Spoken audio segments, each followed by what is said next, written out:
ውድ ቤተሰቦቼ እንደሚታወቀው ከባድ ሳምንታትን አሳልፌያለሁ። የነበረው ጩኸትና ግርግር እውነቱን እንድናገር ከማሳየው በላይ ጎድቶኝ አልፏል።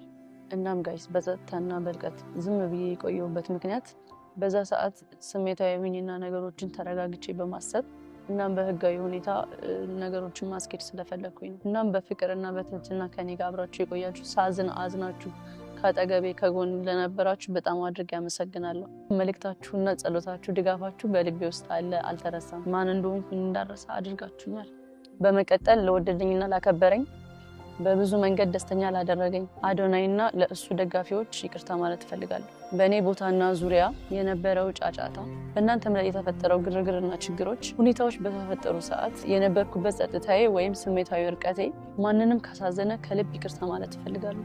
ይህ የልቤ ፍላጎት አልነበረም። እየተማርኩና እየበሰልኩኝ ሰላምን እየመረጥኩኝ ይገኛል።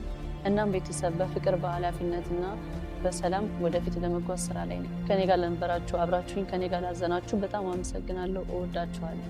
ከዚህ በኋላም በትላልቅ ስራዎች እንደምታዩኝ በጣም እርግጠኛ ነኝ። እወዳችኋለሁ። ያው ቀኑ ቢዘገይም ትንሽ ከራሴ ጋር አልነበርኩም። የሆነ ራሴን መሆን የነበረብኝ ለራሴ ጊዜ መስጠት የነበረብኝ ሰዓቶች ነበሩና ለሱ እንድትረዱኝ ይፈልጋሉ እና እወዳችኋለሁ።